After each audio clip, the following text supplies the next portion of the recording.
Olá pessoal, meu nome é Paulo, eu sou professor de História e hoje nós vamos falar sobre a pré-história, esse período que precede a história propriamente dita e que na verdade é o maior período histórico da existência humana, porque ele se inicia em torno de 2 milhões de anos e meio atrás, enquanto a história propriamente dita começa 6 mil anos atrás, começa 4 mil antes de Cristo. Então a maior parte da nossa existência como espécie, pense em todas as mudanças que a gente fez, todas as nossas eras, Idade Antiga, Idade Média, todas as nossas invenções, isso foi muito recente, na verdade. A maior parte do tempo, nós éramos o que nós éramos na pré-história. E se você considerar, na verdade, a idade da Terra, então nós somos extremamente recentes. Bom, vamos lá. Como que a gente divide a pré-história? Como que a gente classifica ela? O primeiro período é o Paleolítico, que é o mais longo de todos. Também conhecido como Idade da Pedra Lascada. Inicia-se em torno de 2,5 milhões de anos atrás e vai até 10 mil antes de Cristo. Então, de longe, o mais longo dura essencialmente 2 milhões de anos e meio. 2 milhões de anos e meio menos 12 mil anos, é quase irrelevante. E é o período de menor avanço tecnológico da humanidade, mas também é onde tem a maior divisão de diferentes hominídeos. É onde o Homo sapiens aparece, onde tem toda a evolução dos hominídeos e é onde nós nos estabelecemos como espécie. Então, ao mesmo tempo que é o período que nós somos menos desenvolvidos, pode-se dizer que o Paleolítico é quando os humanos se tornam humanos, realmente. Nós temos o Mesolítico, que é um período de transição entre o Paleolítico e o Neolítico, que se inicia em 10 mil a.C. e vai até 8 mil a.C. E nós temos o Neolítico, também conhecido como Idade da Pedra Polida, que se inicia em torno de 8 mil a.C. e termina em 5 mil a.C. Também é conhecido como Idade da Pedra Polida. E uma coisa que é interessante falar nisso é que a gente sempre fala Idade da Pedra. Na verdade, não é a Idade da Pedra. Seria mais a Idade da Madeira, talvez a Idade do Barro. É que quando a gente trata de fósseis, o que sobra, o que a gente tem como evidência é a pedra. Por isso que veio essa nomenclatura.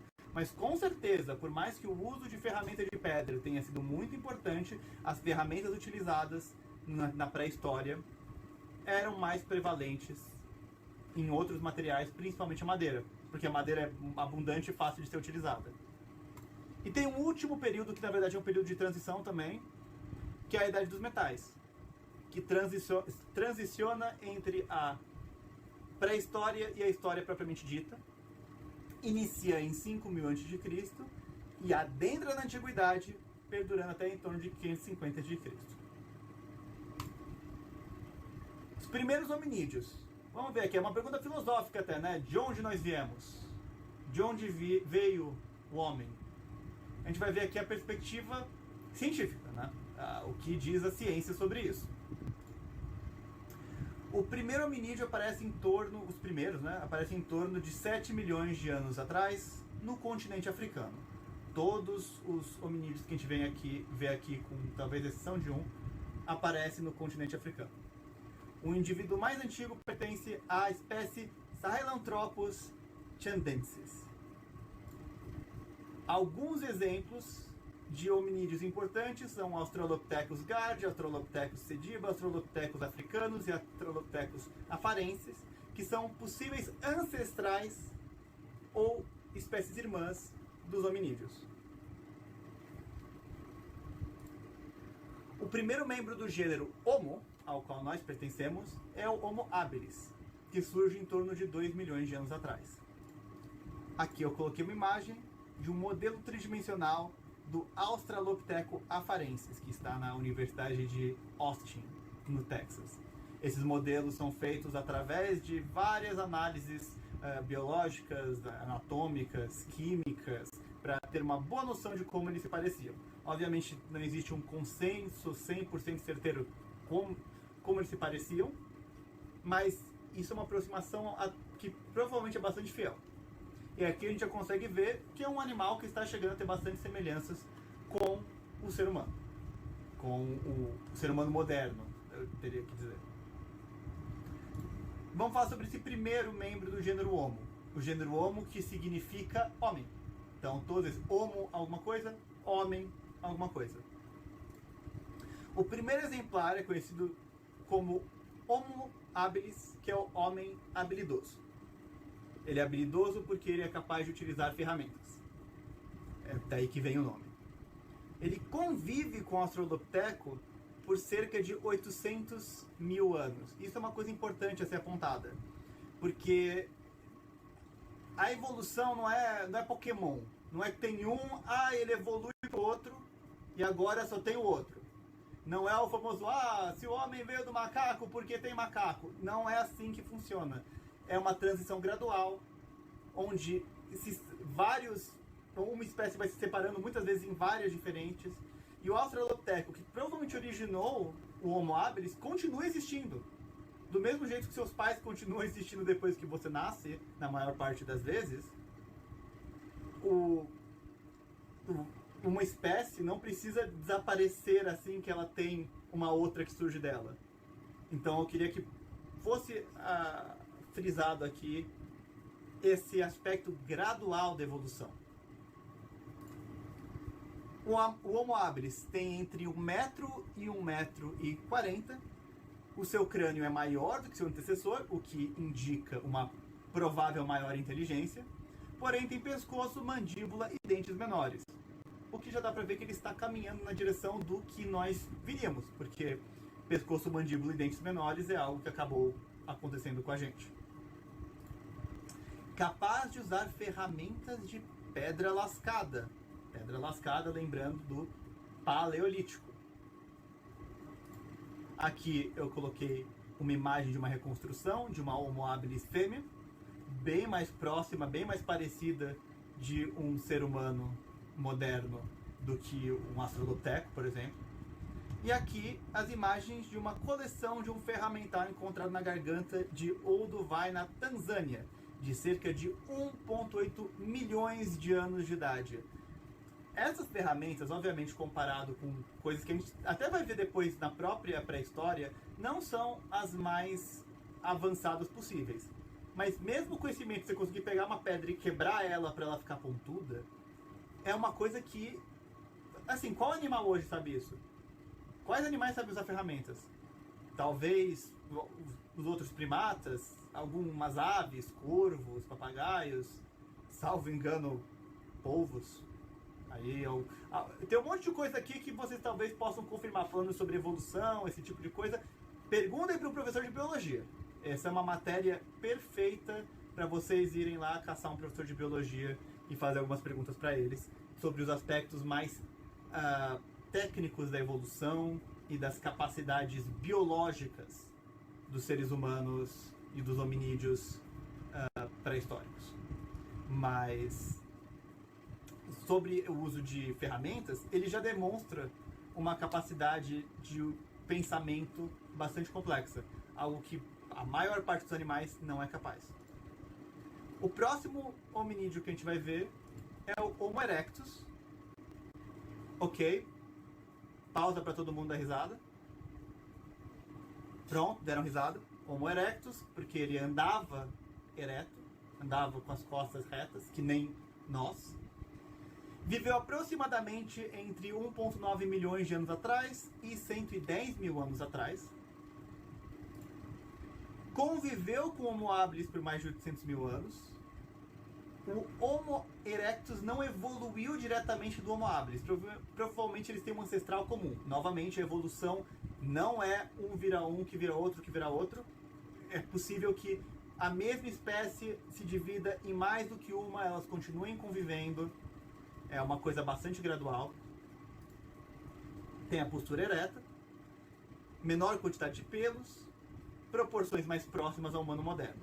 Chegava a 1,80 m de altura. Então, já bastante, chegando mais ou menos ao que nós somos. Desenvolve o controle do fogo e é o primeiro hominídeo a sair da África, chegando à Ásia e à Europa. É o precursor de muitas espécies de hominídeo. Isso é um marco muito grande, porque tinham vários tipos de hominídeos na Europa e na Ásia. Quando o Homo sapiens chega nesses continentes, ele não é o único. A gente vai ver mais sobre isso. Mas isso é importante de perceber, que nós não éramos os únicos. Existia uma época em que existiam outros membros da humanidade que não eram Homo sapiens. Do mesmo jeito que existem muitos canídeos que não são cachorros, que existem muitos felinos que não são gatos, tinham muitos hominídeos que não eram Homo sapiens. E o controle do fogo também é extremamente importante, inclusive existem várias evidências que o uso o consumo de comida cozida foi essencial para o desenvolvimento do ser humano como espécie, tanto do ponto de vista intelectual, como nos números, a capacidade de expansão. Então, esse domínio no fogo que aparece pela primeira vez com o Homo erectus é um marco muito importante na história. Aqui nós temos a reconstrução de um Homo erectus, o menino de Turkana, que pode ser encontrado no Museu do Neandertal, na Alemanha. E aqui, agora a gente já chegou num hominídeo extremamente parecido com seres humanos. Tem suas diferenças, dá pra ver as sobrancelhas mais pra frente, o crânio deles era menor, eles tinham um cérebro provavelmente um pouco menor, mas provavelmente não seria identificado nem como, isso é um animal, isso com certeza não é um ser humano. Já começa a ser algo que a gente provavelmente reconheceria como é um ser humano um pouco diferente da gente. Agora a gente vai falar do Homo neanderthalensis, também conhecido como Homem de Neandertal, que é uma espécie de hominídeo que surgiu na Eurásia em torno de 500 mil anos atrás. Falei que ia ter um que não era da África, esse surgiu provavelmente descendendo do Homo erectus de alguma forma, né, que foi o primeiro a sair, então provavelmente veio dali, e domina por um tempo a região Eurásia, entre Europa e Ásia, então ele chega a se expandir tanto para a Europa quanto para a Ásia. Eram fortes, robustos, adaptados ao frio, viviam particularmente na região norte, dominavam o fogo e produziam obras de arte e objetos simbólicos. Além disso, enterravam seus mortos. Extremamente significativo. Por quê? Porque a capacidade de produzir objetos simbólicos é provavelmente a maior diferença entre seres humanos e os outros animais. Nós temos a capacidade de atribuir um significado a alguma coisa fora do óbvio, do direto. Por exemplo, se eu desenho um homem palito e eu falo lá, esse daqui sou eu. Não tem como eu chegar pro meu gato e convencer meu gato que esse homem palito sou eu. Ele não parece comigo, não tem o meu cheiro, não faz os meus sons, não sou eu. Porque, assim, literalmente não é. Mas até para uma criança, se eu chegar e falar, esse daqui sou eu, provavelmente ela vai entender o que eu quis dizer, que é, isto me representa. Neste contexto, ele é eu. E isso permite, esse tipo de pensamento, permite a criação de mapas, permite pensar sobre o passado, permite planejar para o futuro, permite tratar de conceitos que não sejam aquilo que você está vendo diretamente, aquilo que existe no mundo real. E isso permite uma complexidade de pensamento muito maior. Além disso, eles enterravam seus mortos, o que demonstra que eles atribuíam um significado à morte maior do que os outros animais. Não só que eles provavelmente tinham a capacidade lógica de perceber que cadáveres podem causar doenças, que podem ser perigosos, mas até um monte de animais percebem isso e, por exemplo, comem os cadáveres. Ou só abandonam eles em algum buraco e seguem a vida. Enterrar os cadáveres quer dizer um pensamento mais abstrato, mais filosófico, mais espiritual, que é realmente uma grande diferenciação. Alguns autores consideram o homem de Neandertal como uma subespécie do Homo sapiens, então eles seriam Homo sapiens neanderthalenses. Com quem eles conviveram? Então Homo sapiens, Homo neanderthalenses vivem juntos por algum tempo Inclusive, vivem muito juntos, tanto que DNA Neandertal foi encontrado em 2% dos europeus e asiáticos, além de, se eu não me engano, uma proporção um pouco menor em africanos. O que isso significa? Que não só Homo sapiens e Neandertais eram capazes de se reproduzirem, mas eles tinham crias férteis capazes de se reproduzirem também. O que é uma indicação que eles poderiam ser a mesma espécie. Novamente, isso não é pacífico na academia. Isso é algo também para ser perguntado para algum professor de biologia, sobre quais são os aspectos anatômicos, os aspectos genéticos que determinam se algo é de uma espécie ou não é. Eu recomendaria para algo de escola ainda manter como falando Homo neanderthalensis e que eles são espécies diferentes. Mas eles têm uma proximidade muito grande, tanto que é possível que você que esteja me assistindo, ou até eu mesmo, seja um descendente distante, obviamente muito distante, de um Neandertal. E aqui uma imagem de um Neandertal. Cara, eu acho que eu já vi algumas pessoas parecidas assim, bem próximo do ser humano.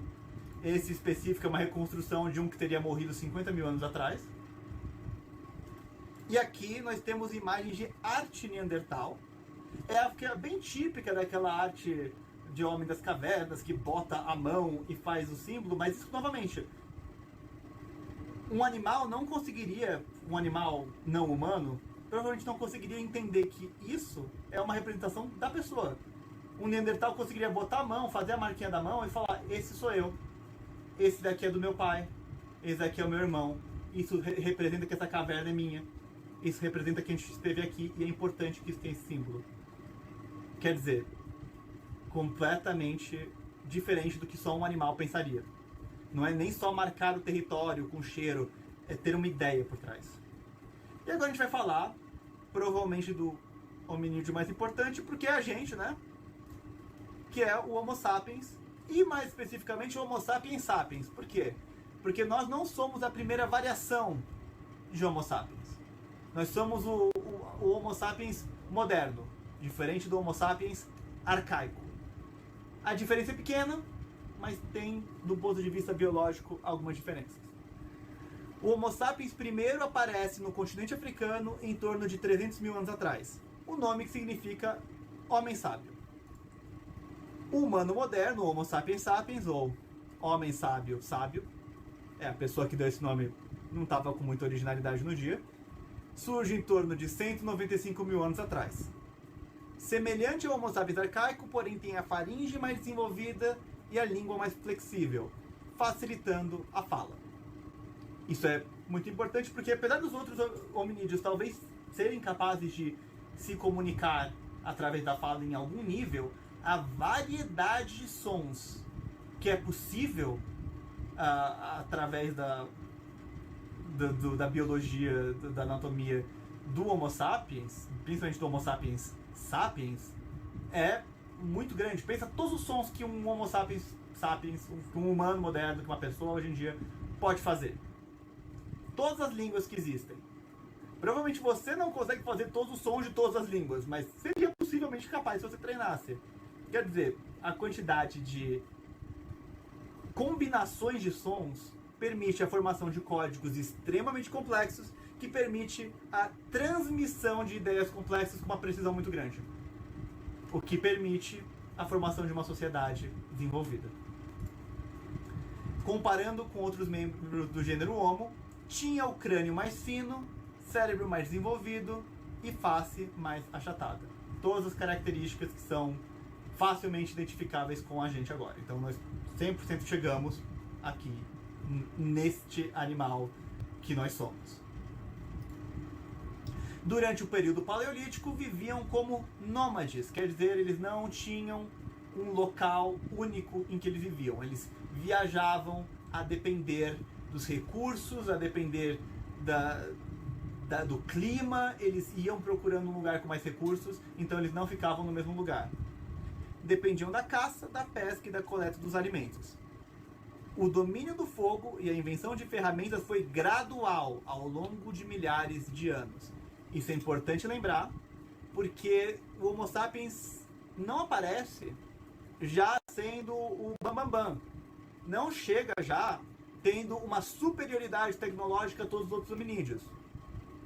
ele gradualmente vai adquirindo técnicas que outros hominídeos também já tinham, vai refinando elas e vai se tornando o que a gente vê hoje. Conviveram com vários outros hominídeos. Não se sabe ao certo como se tornaram os únicos remanescentes. Não só a gente conviveu, por exemplo, com o homem de Neandertal, como existem vários outros hominídeos em diferentes partes do continente africano, europeu e asiático, com quem nós convivemos. Existem teorias do que aconteceu com eles. Pode ser que eles tenham falhado em competir com a gente. O período, e a gente vai ver um pouquinho mais sobre isso, mas este período era numa era glacial. Significava que o clima não era muito favorável, a quantidade de alimentos era mais escassa, e por causa disso, a competição era real, né? E se o Homo sapiens, que tinha uma capacidade superior, talvez intelectual, talvez até de organização, tinha bandos maiores, estava pegando todos os recursos, é possível que alguns tenham se extinguido por causa disso. É possível, existem teorias que o Homo sapiens era beligerante, que ele era agressivo, que a gente tenha ativamente eliminado as outras espécies humanas, porque, bom, nem com a gente se dá muito bem, né? Então isso não está tão fora da realidade. Se até entre o Homo sapiens tem briga, imagina com os outros. E também é possível que, por outro lado, a gente tenha incorporado eles. Afinal de contas, Neandertal, tem pessoas com DNA Neandertal. É possível que eles tenham sido simplesmente incorporados, tenham se reproduzido como Homo sapiens e tenham sumido porque agora eles são todos só viraram Homo sapiens. Os descendentes deles são Homo sapiens. E aqui, um exemplo de ferramentas Homo sapiens, descobertas 190 mil anos atrás. Se a gente for pensar lá naquela que eu tinha mostrado, do Homo habilis, uma diferença enorme. Aquelas outras eram praticamente a pedra no formato original com uma leve lasquinha. Aqui já tem uma ponta. E novamente, chances são isso eram utilizados com ferramentas de madeira. Só que coisas como cordas e madeira que seriam utilizadas para fazer uma lança, para fazer um machado, provavelmente apodreceram e só ficou a pedra. Mas já tinham ferramentas. Vamos falar agora, talvez, do maior marco histórico da humanidade, porque é o que permitiu a sociedade como a gente a concebe, a Revolução Agrícola. Durante o período Mesolítico, que é de 10.000 a.C. a 8.000 a.C., inicia-se um período interglacial, quer dizer, a gente existe em eras glaciais. Agora vocês podem ir atrás do professor de geografia para explicar melhor, mas existem eras glaciais e períodos interglaciais que ficam entre elas. E esse período interglacial causa alterações climáticas e geológicas. Por causa disso, é reduzida a necessidade de constantemente procurar novas fontes de alimento e a humanidade começa a abandonar o nomadismo e adotar o sedentarismo, que significa ficar no mesmo lugar. Se alguém fala, você é muito sedentário, você não se exercita, isso quer dizer que você fica no mesmo lugar o tempo todo. Essa transição provavelmente não foi também imediata. Na história praticamente tudo é gradual, é muito raro ter uma mudança que chega do nada, troca tudo. O que provavelmente aconteceu? Clima mais ameno, solo mais fértil, mais plantas, mais comida, animais podem comer mais, então se reproduzem mais, fica mais fácil. O nomadismo diminui. Ao invés de você ter que constantemente mudar, você pode ficar no mesmo lugar por meses. Talvez você possa ficar no mesmo lugar por anos. E com isso você se estabelece mais. Você cria abrigos, você identifica como funciona o local, e aí dá origem a um grande avanço. A humanidade descobre e domina em diferentes partes do mundo a agricultura. Também são domesticados os animais. A esse ponto, salvo engano, os cachorros já tinham sido domesticados já há algum tempo. São os animais de rebanho que são domesticados aqui. Como que será que foi descoberta a agricultura? Provavelmente através da observação de sementes que eram coletadas, ou sementes de frutas que eram consumidas, ou até sementes que eram coletadas para serem comidas, que caíam no chão, eram enterradas e iam crescendo como plantas. No nomadismo era impossível descobrir isso, porque a semente caía, mas até ali o ser humano já tinha ido embora. Com o sedentarismo, é possível para o Homo sapiens observar o que está acontecendo por um longo período e chegar a essa conclusão. Ah, a semente cai aqui, cresce uma planta. Vou tentar de novo, vou botar outra semente, crescer uma planta de novo. E com isso, é descoberta a agricultura em diferentes partes do mundo. Então não tem um lugar que inventou a agricultura, várias civilizações descobriram a agricultura ao mesmo tempo. E com o controle do alimento, é possível você ter uma população muito maior. É possível você ser 100% sedentário, porque agora você pode ficar lá na sua plantação. Isso é o que faz com que todo o conceito de vilas e cidades exista. E especificamente, o sedentarismo permite a formação das primeiras vilas e cidades. Novas tecnologias são criadas, ter ferramentas de pedra polida, que aí a gente entra no Neolítico, que é entre 8.000 a 5.000 a.C., além de celeiros para guardar os produtos agrícolas e canais de irrigação para regar esses produtos. Então, a gente já começa a ver uma sociedade muito mais complexa. A gente sai das cavernas, sai do nomadismo e a gente começa a ter cidades. E a última era, que a gente vai ver o último período da pré-história, que na verdade é semi-pré-história, é a... Primeiro vamos ver... Primeiro vamos ver aqui a foto, que eu esqueci da foto. Aqui nós temos alguns exemplos de ferramentas do período neolítico, muito mais desenvolvidas, se você comparar com o que a gente viu antes. Isso é uma representação, as partes de madeira, chances são, não teriam sobrevivido. Mas aqui a gente já começa a ver instrumentos de vários formatos, com várias funções. Já começa a ter ferramentas especializadas, ferramentas até focadas em agricultura. Mas ok, agora sim, vamos para o último período, que é a Idade dos Metais.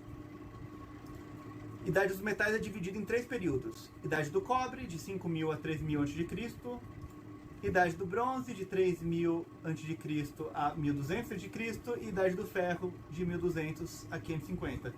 Aqui a gente já entrou na Antiguidade. A Idade do Cobre começa na pré-história, mas aqui a gente já entrou bem na Antiguidade mesmo, já estamos até bastante avançados na Antiguidade. Porque é um período de transição. As civilizações vão descobrindo metal em épocas diferentes, de jeitos diferentes. Mas é realmente a descoberta da metalurgia extremamente importante, porque ferramentas de metal, objetos de metal, são extremamente úteis. Metais são utilizados na confecção de armas e ferramentas, também são usados em potes e vasilhas para armazenar excedente agrícola. As armas de metal, a qualidade do metal podia definir uma guerra. As ferramentas de metal muito mais duradouras, muito mais eficientes. Não precisava mais de você ter uma cesta trançada. Ela se desfaz, ela apodrece, ela molha, ela mofa. Uma de metal dura séculos. A gente encontra ela, os arqueólogos encontram ela. Pode durar milênios até. Então, isso realmente muda muito como a humanidade interage com a natureza. O cobre, que é o primeiro, um metal relativamente fácil de se utilizar, um ponto de derretimento baixo, mas ele é mais quebradiço, mais frágil, então ele é pior para a maior parte das ferramentas. Provavelmente descoberto porque o minério foi colocado em algum lugar com fogo, provavelmente alguma grande fogueira, derreteu, e perceberam que quando ele esfriou, ele estava mais duro, ele estava mais resistente, então é o processo de metalurgia.